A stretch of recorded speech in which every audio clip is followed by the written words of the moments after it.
Speaker Sandy.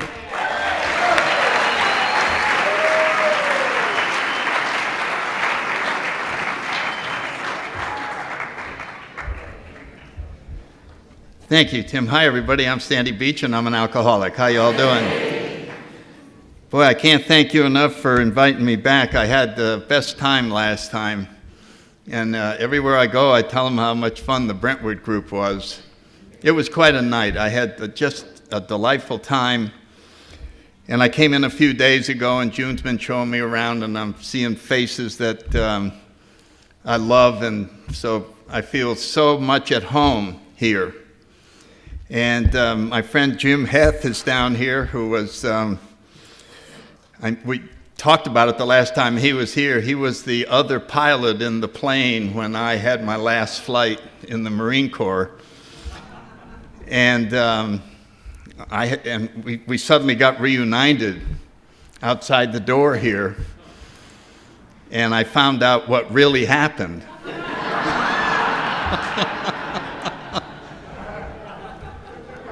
Not what I thought happened.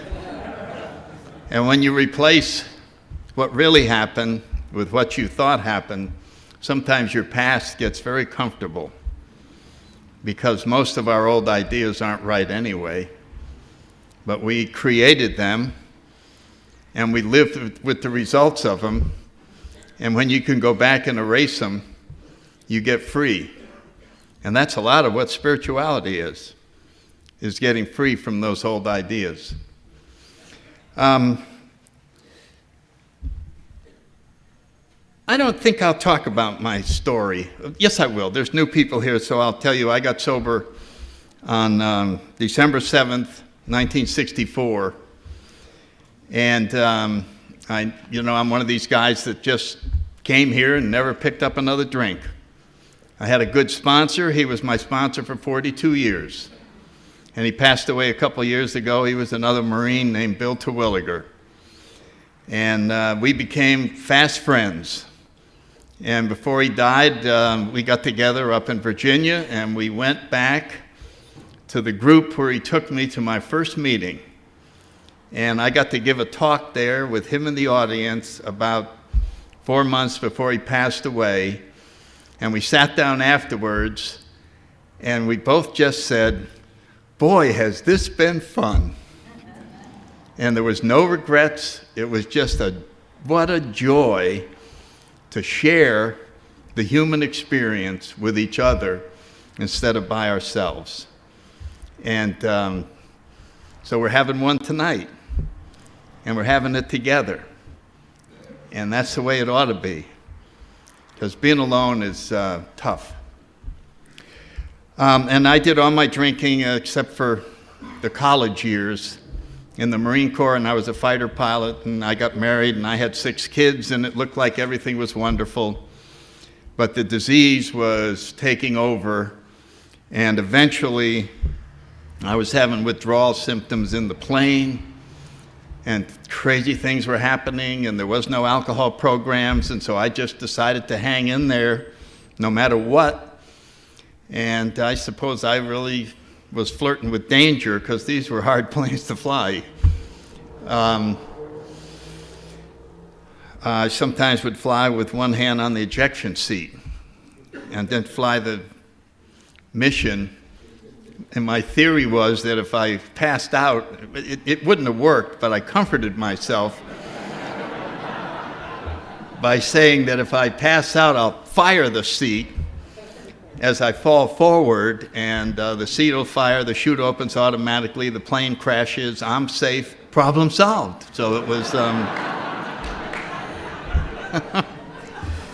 and I suddenly said, "Good, you're still thinking, you're still ahead of the curve here. That's a strange way to look at a successful solution." And eventually, I lost my flight status, and I became an air traffic controller, which is a perfect job for someone who's about to die.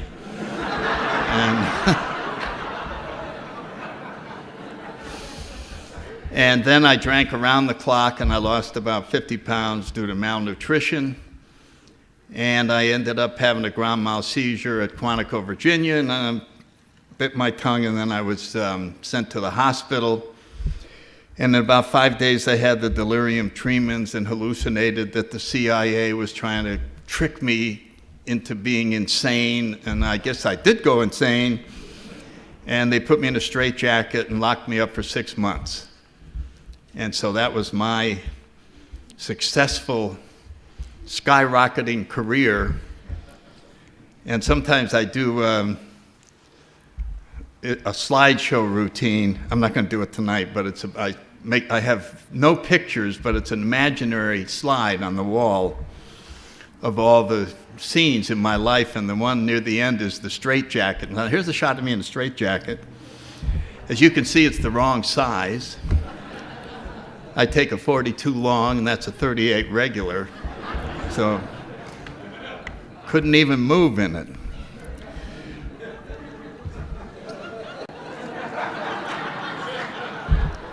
I enjoy this. I'm sorry. You'll have to put up with it.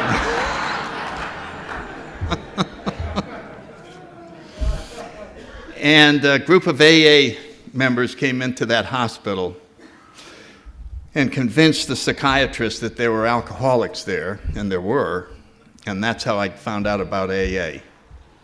And later on, as an outpatient, and they told me if I drank again, I'd lose my career.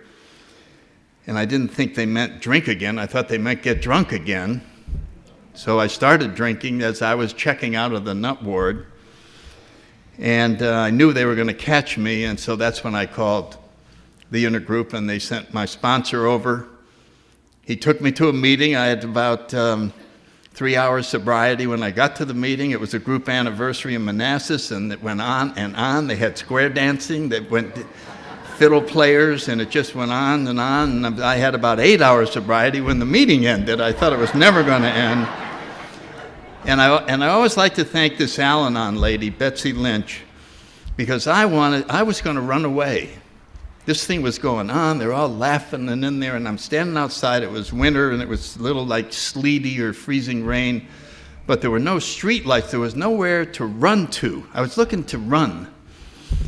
And I felt this hand on my shoulder, and it was like an angel. And I turned around, and this woman was looking at me and said, "Come on back in, it's going to be all right." And I believed her. And I felt the fight go right out of me. I just walked back in, and it's been okay ever since. It's been okay ever since. And of course, I followed the great spiritual journey laid out in our steps, and one of the highlights was meeting Chuck Chamberlain. And so I have a lot of warm feelings for the Los Angeles, Laguna Beach Alcoholics Anonymous. And I actually got to go to his house and sit in his chair and listen to him. And I was about 12 or 13 years sober, and I just sat there. My jaw was like this, and he goes on, you know how he talks and talks. And I knew it was wonderful. I could just tell from looking at his face, but I didn't have any idea what he was saying. And now I know what he was saying, because I can see the same things he was seeing. And what a view. And that's the point of seeking, of continuing this search, is to improve your view of yourself, God, and the world around you. And so I was thinking of something to talk about tonight, and I picked on the topic of humility. And the reason I chose that is that humility gets misunderstood. It gets the short shrift sometimes. We make childlike statements like, if you think you have humility, you don't. You follow what I'm saying? And if you say you're humble, then that's a clear indication that you're not. And so it gets to be where you can hardly mention it for fear that someone will know that you're not humble, because if you were humble, you wouldn't even be talking about humility. And so it doesn't get mentioned, so I decided that I'm going to use the Julius Caesar line that I'm here tonight to praise humility, not to bury it. I don't think I understood what a precious part of me humility is. It is our passport out of the lonely prison of self-centeredness into God's kingdom. The problem is, we already live in a kingdom that's ruled by pride, and it doesn't want to hear anything about another kingdom. And it rules this kingdom with an iron fist. And so it's very difficult for humility to get an audience. And we kind of hide it. And the reason we're so lucky is that as alcoholics, we get driven down to a point where, with respect to this tiny portion of our lives, the alcoholism, we have to surrender. We have to allow a rescue mission into the Iron Kingdom to pull us out of this one near fatal condition. And even the ego and the pride allow that, because if they don't, they could die too. And so we're allowed to be humble enough to say help with respect to alcohol. And in that surrender, we get a very dim vision of what spiritual help is available. Bill calls it a glimpse of God's kingdom. And the best way I could describe that glimpse is that God is standing there with his arms out like this, and he's saying, "Give me all of your burdens and your suffering. I will carry all your burdens, and I will do your suffering for you. Just hand them over." But the doorway, the humility opened, starts shutting because we're not dying anymore. We're almost dying, but we're not dying. And so we have to learn the hard way about reopening that door. And the door is very simple. It's asking for help. It's saying the words, "I need help. Can you help me with this?" And in the asking of the help, our vision of the world is changed. I would say that's what allows us to work the program, is humility. It's the one penetrating area into pride and running our own lives. And so as Bill writes in the 12 and 12 in step 7, we generally get the door reopened in our sobriety through humiliation. We finally just get crashed. And then we go, okay, I can use some help. And then we get all happy. Yes, this is wonderful. I ought to stay in a constant state of receiving help.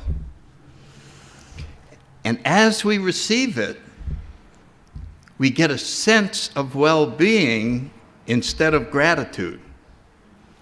And the well-being creates the illusion that the need for help is diminishing. And we start closing the things off and begin a return to self-sufficiency.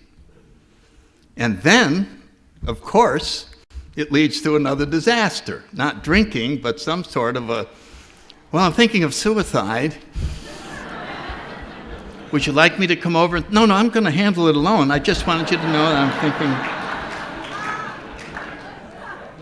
I'm thinking of suicide. And once again, reluctantly, screaming and kicking, we go, yeah, okay, I could use some help. And we get some more. And we get some more. And Bill writes in, I think it's page 75, a great turning point came into our lives when we recognized humility as something that we wanted instead of something that we had to have. And we recognized that we're not supposed to be able to make it on our own. That we're not supposed to be able to see the world through our own ego eyes. And that it's fun to need help. And so I would describe spirituality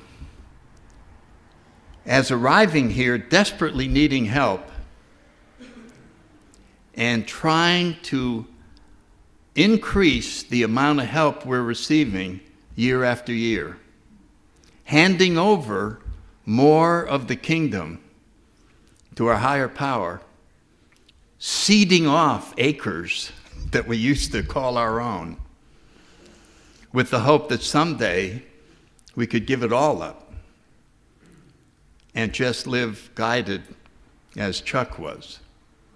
When he said that he spent the last 22 years just being guided by God, it brought tears to my eyes. And it's what a simple plan. Wow.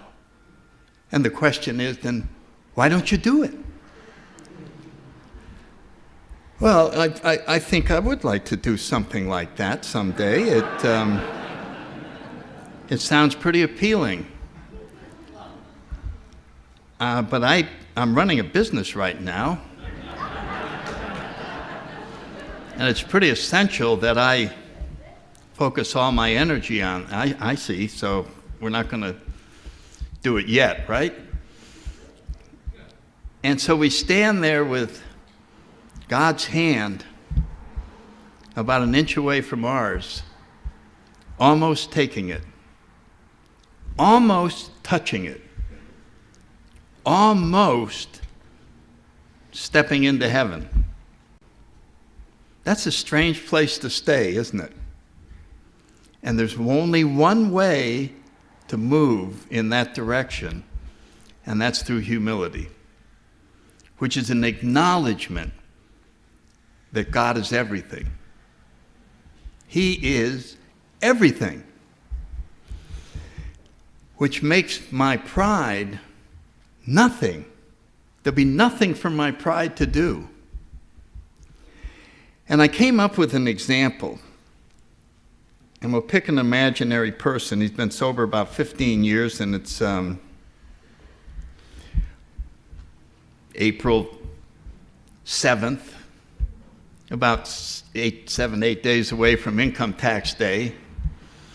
And he's laid out the forms again and steeled himself for the task of looking at those forms and reading it and going nuts. And he starts in on it, and they've made more changes, and it says they add up lines 67 and 68.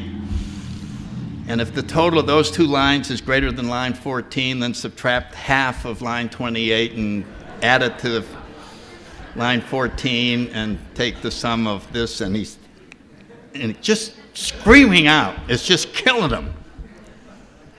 And in his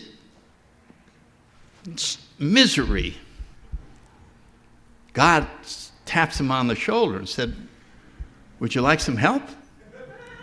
Would you like some help working on that?" And he said, "Oh, come on, God, you can't. You mean you fill out the income tax for me? Yeah. Would you like some help? Would you like this done for you?" And even then he has to struggle to say yes. There's part of him that, well, no, actually, I'll probably get it eventually. And he finally says, okay. And God says, well, you remember last week when you were at the club and your friend Larry, you were talking about this to him? And he said, well, Sandy, I'm a tax guy. I do this, I can do it in my sleep. I could come over there and do that in 15 minutes. I'll be glad to do it. You remember that? Yeah. Well, call him. Here's his number. Here's the phone. Call him. Oh, he's probably busy. He's probably busy. Call him. So he calls, and Larry answers the phone. Larry, it's Sandy, yeah.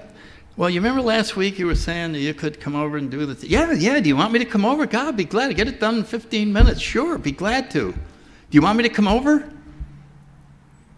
Hello?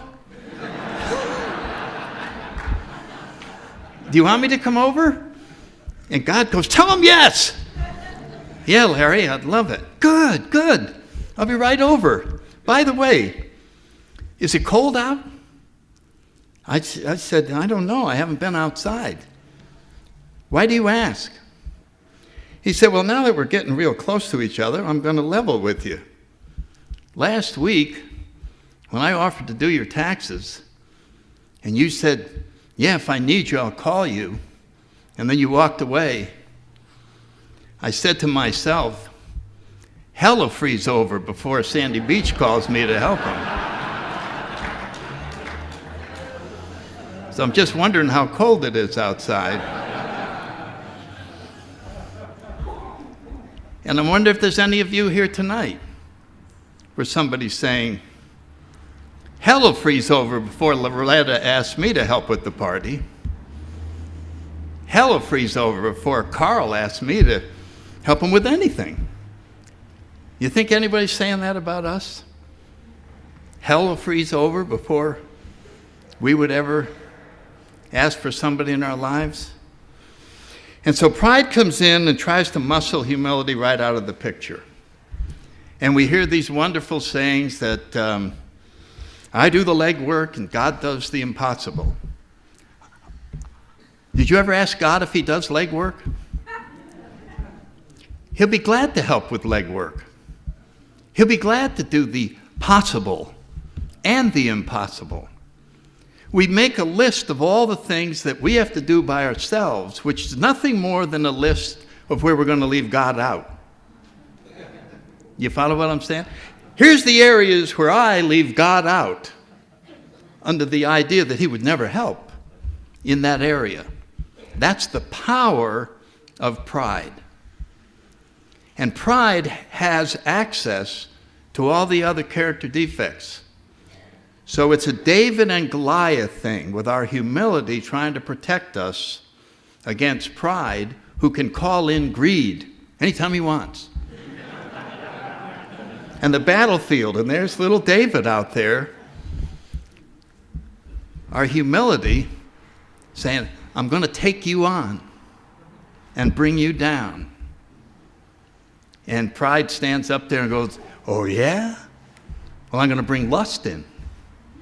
That's a weak area. You remember that? I'm going to bring in greed. I'm going to bring in procrastination. I'm going to bring in gossip. I'm going to bring in gluttony. You haven't got a chance. You have not got a chance. And humility said, I'm actually going to take you with one hand. And pride looks down and says, you're going to take me with one hand?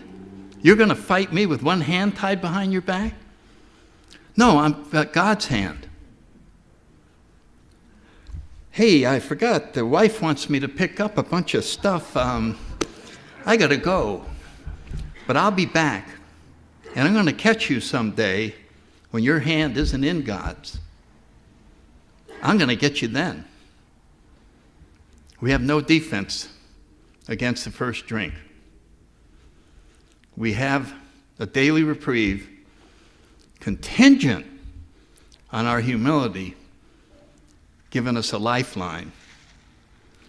So humility is one of the greatest gifts that God ever gave us. If there's anything that'll save us, that's it. So here's to humility. Thank you all, and we'll...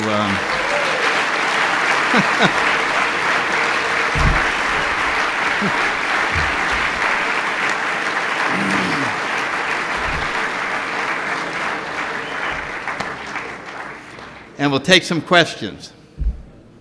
Yes, sir. Okay, the question is, how do you get humble?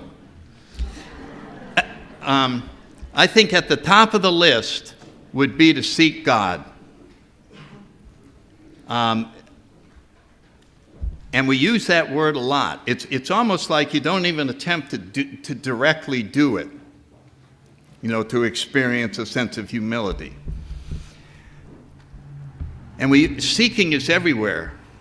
At the ABCs, 3 pertinent ideas, and it ends up with the word sought. God could and would if he were sought. And then, of course, in the 11th step, sought through prayer and meditation. So I think becoming a seeker, in order to become a seeker, we have to take time away from whatever else we're doing to do some seeking, whether it be simply in having thoughts about God. As I try to have thoughts about God. Well, here I am going to Brentwood, God. Well, here we are at Brentwood, God. And I remember Chuck talking about that. It's just like Jimmy Stewart in the Harvey. You remember the rabbit was over his shoulder? Well, Harvey, we're in the and the reason that was so powerful for him, he was never alone. He was never alone. And so this understanding of trying to never be alone is, to me, one of the wonderful ways to keep the humility channel opened. It isn't that you suddenly decide to be humble. You already have humility. It's a question of keeping the channel open so that is plugged in. It's like a lifeline. And so seeking would be my simple answer to that. I hope it's helpful. Yes? Could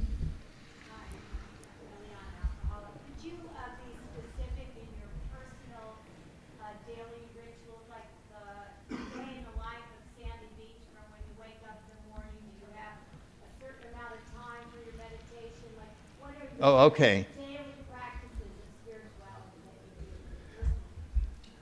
do? The question was, what are my daily practices of spirituality? And I alluded to it earlier, that I try to have it be all day long.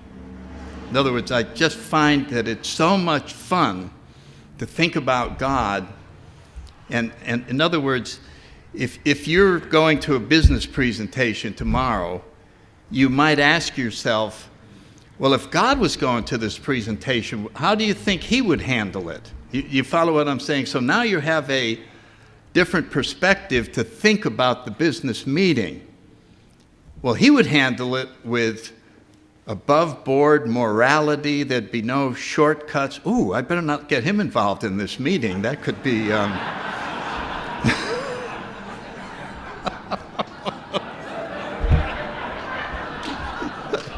that could be a serious problem. And yet, I guarantee you it will bring better results. And Chuck's whole thing in New Pair of Glasses about how he did business that way. And so you imagine, he's just said that. You just start right now with the assumption that God will help you no matter where you're going. And so it's like you pretend. And then it becomes real. And also I found that when I try to sit for 30 minutes, I have a very hard time. I'm like that. And I do lots of reading, and I seek, and I listen to other people and spiritual teachers, etc. And there's a whole school of thought that is built on the idea that anyone can take 4 breaths without their mind interrupting them. For some unknown reason, the ego gives us a free pass because it doesn't know what's going on. And these 4 breaths, hundreds of times during the day, create a space in the middle of whatever you're doing that makes it seem not so pressing and not so closing in on us. And 100 little 4 breaths at the end of the day adds up to 30 minutes. And so it's of equal value. And so it's just a different way. And the reason I like that is it spreads it out so that spirituality is going on all day instead of on this one set aside period. That's just me. There's many people who would find that didn't work, but that's mine. Okay. Yes, sir. What is your opinion between the difference between humility and humiliation? Humility that we're talking about would be done voluntarily.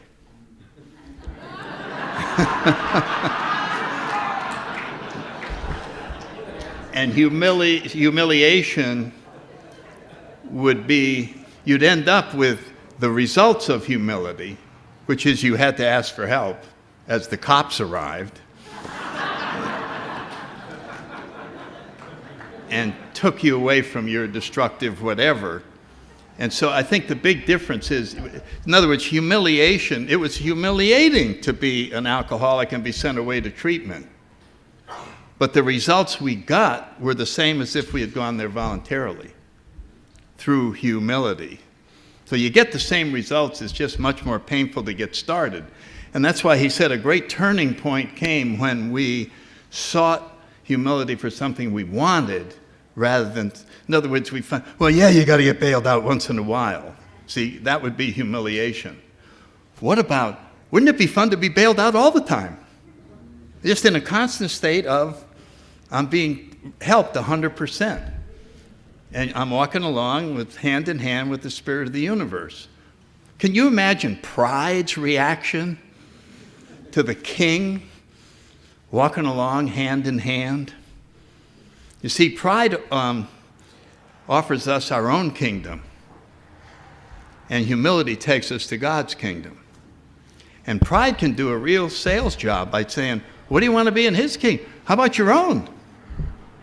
What do you want to be in somebody else's kingdom for? You can have your own kingdom. You're it. You're it. You're the guy. You go over there, he makes you a slave. And we go, no, you're a servant. Same thing. Same thing. Well, a slave and a servant do the same work, only the servant wants to do it. That's the only difference. The servant wants to do it. I love making coffee. I just love it.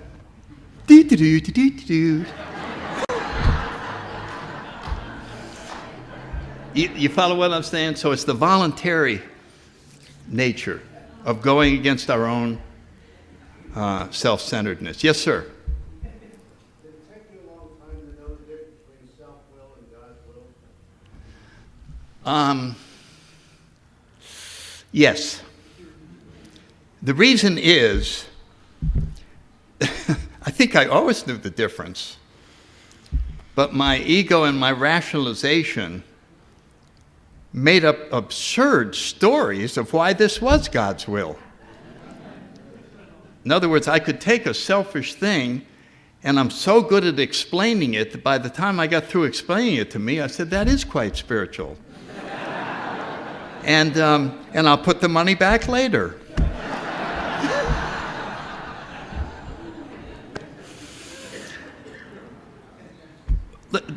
When we go against God's will, we're uncomfortable. We can't hide from it. We're disturbed, as the 10th step says. And so then we go, and what do you do when you're disturbed? You go ask somebody else to help you figure out why you're disturbed. Because if you ask yourself, you're going to get the biggest line. And then they go, well, the reason is you owe an amend. I don't see it that way. I know. So you run over, you make the amend, you follow the help that your humility was willing to ask for. And then the disturbance goes away, and you know you're back in God's will. I would say disturbance is it. I used to talk to Jim about flying the beam way back when they had the radio ranges. And you listened was the only way you knew if you were on the beam or off. You had no needles, you had nothing like that. You just could hear a signal. And if you drifted off, you got a Morse code for A or you got a Morse code for N on the other side. Dit, dot, dot, dit. And so the way you knew you were on the beam was by going off and back on, because the wind would move you. Nobody could just stay there. You knew that then the radio was broken. And so I think spirituality is very similar. We go along, I'm getting disturbed. So it would be like, and it's time to, and the more spiritual you get, the quicker you correct. And we put being undisturbed as the top priority of our day, which the 10th step suggests. And when we do that, we burn up less energy every day, and we're more efficient, as Bill says, throughout the whole day, and so we make better decisions because we're much closer to our intuitive level of guidance. So I would say disturbance is the key. Are you at peace with yourself, with the decision of what the will is? Yes, sir, in the back. You. How often, or with all the time you have, you still do a 4th step, or you only do like a 10th step? 10th. Yeah, there's 2 schools of thought in AA, so I'm not going to say which one is right. But I did the 4th step, and then I do 10th step. I try to do something similar to that on a daily basis. As soon as I feel I may have done something wrong or I'm disturbed, I have people I call. And I call now. Do you follow what I'm saying? And we have code words.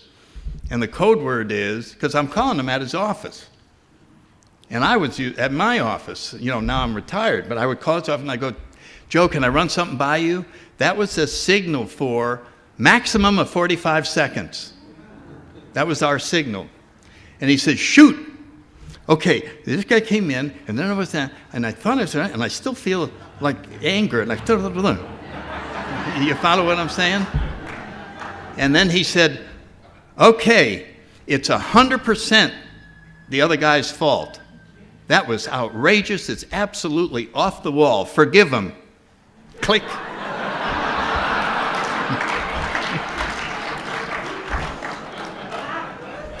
Forgive him? Yeah. Click. Okay. There's a 10th step. You see what I'm saying? So I don't let it build up to where I have 50 things, 50 items. I try to just go, disturb, hello, hello, hello. Oh, I owe an amend, and then run over. Okay, right here. Do you ever have somebody in your life that you've seen killing themselves, and you've watched them for a long time killing themselves, and you feel powerless over the whole situation? How does humility correspond with that? How do you stay humble in that situation? Will that happen in your life? Does that ever happen to you? Yeah, I understand that.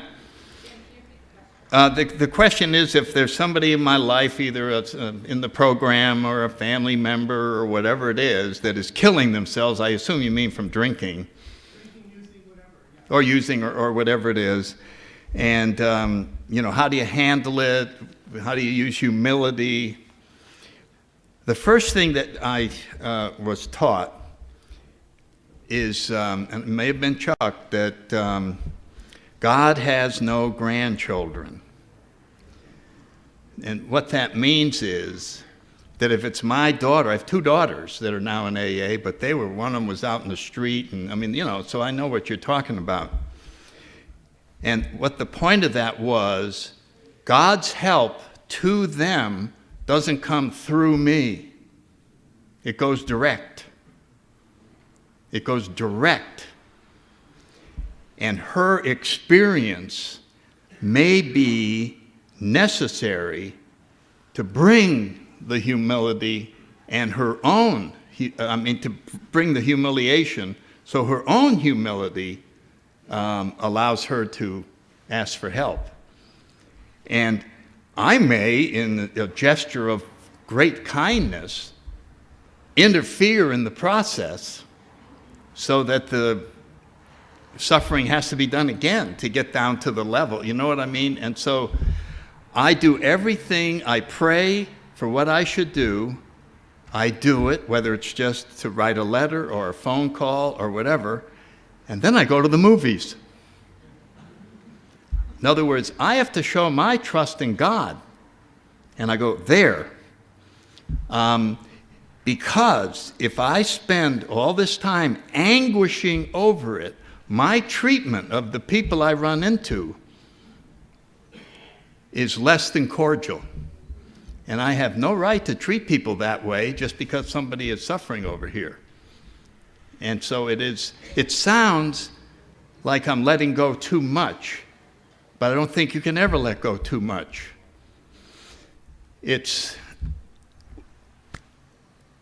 I ask people, what could you have done to get to AA 2 years sooner?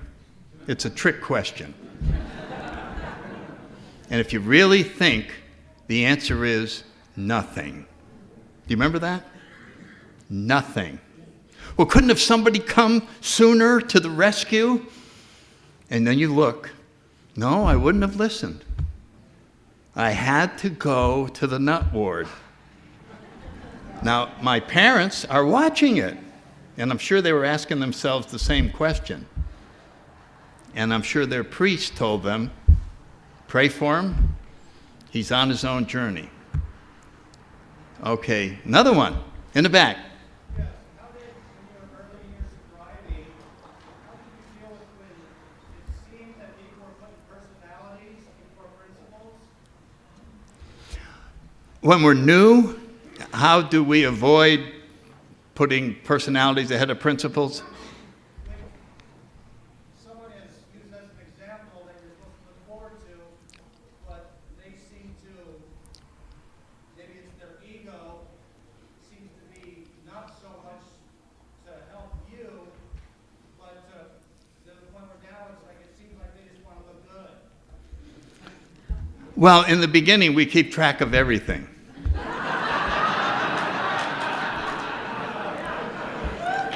No, we do. And we find troubles everywhere. And we do that by thinking about it and going, and so that's what happens in the beginning. You're absolutely right. Look at that guy. He's making fun of me and make himself look better. And look at this guy. And his real motive is this and that. And that is pride and our defects, making sure that their kingdom stays stocked. Because the kingdom is held together with problems. Problems are the bricks of the kingdom. And to keep problems going, you got to think about them. They're pumped up with thought. Bump, bump, bump, bump. And if you don't think about something for 10 years or so, it could go away. It could actually, it could just go, whew, and you can't even find it anymore.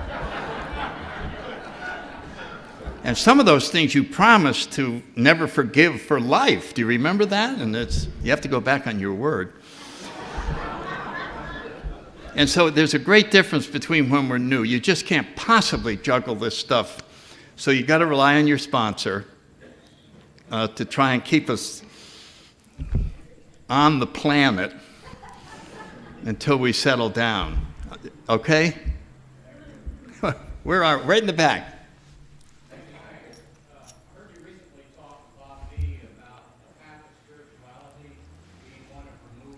Yeah. Yes. The question is that the path to spirituality consists of removing things. And this applies all throughout spirituality. And it's very counterintuitive, but of course all of spirituality doesn't make intellectual sense, it just works. So whenever you're studying spirituality, you want to start studying the results first. And that's what we do in AA. It's a program of attraction. Not intellectually attracted, but how do you get so happy? And it began when Bill was looking at Ebby sitting across the kitchen table. When you read his story, right before he looks at Ebby, he describes his hostility to religion and his distrust of God.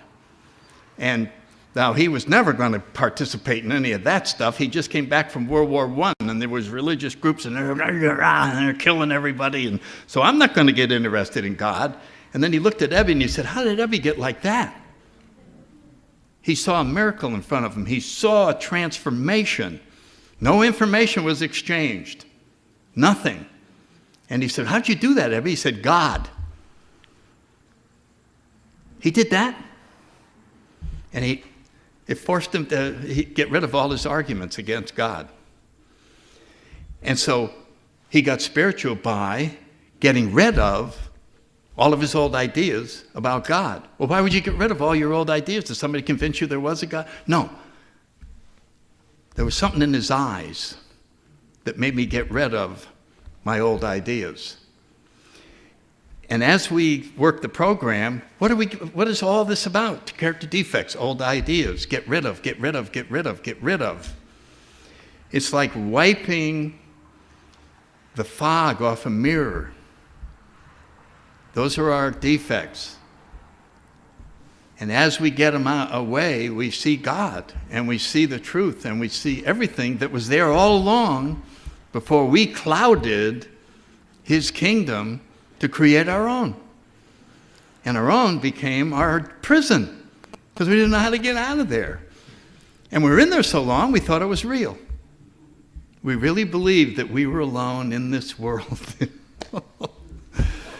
And last time I talked to Jim, and he said, no, that's wrong. That prison that's wrong. This is what really happened in that plane. And so I had to wipe off some more off the mirror. And I gave a talk. I've been wanting to tackle this topic for a long time, the present moment. And I ended up using the same approach, that if you want to be in the now, you have to eliminate everything that isn't the now, like plans, goals, causes, judgments. You follow what I'm saying? Anything that isn't happening right now, I let go of. Well, that's everything. That's right. And as you eliminate everything that isn't the present moment, guess what's left? You see, you can't just directly do it. And it ended up being a spectacular journey to really look at that. And I ended up, and let me see what time I got. Okay, I got a couple more minutes, so I want to expand on this just to show you where it went. And it led to the fact that time was an artificial thing. It was just so that we could meet for lunch. But that we've made it into something like it's real. And it became apparent that there's a new way of looking at everything. And this is, I said, you know something? The Big Bang is still happening. Now that's another way of looking at it. It wasn't 15 billion years ago. It's still happening. It went, The creation just went, So I made up a story, just as an example, of the Big Bang of Alcoholics Anonymous. And I said, for my purposes of storytelling, the Big Bang occurred in Towns Hospital in 1934, when in a split second, we had a singularity.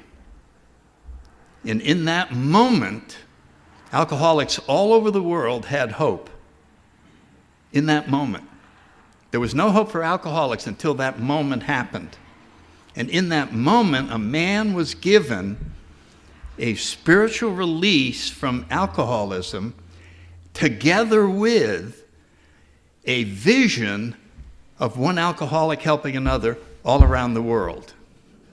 So I would submit to you that that moment is still going on.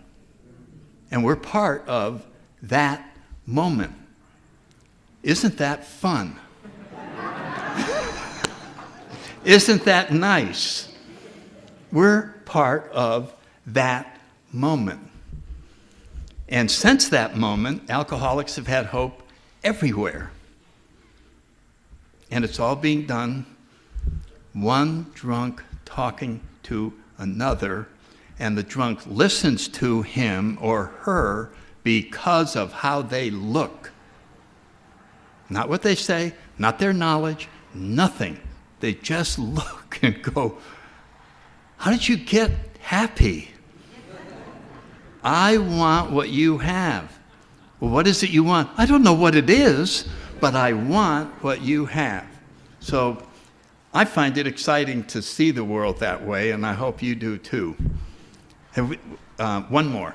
It's up. Okay, that's it. Thank you all.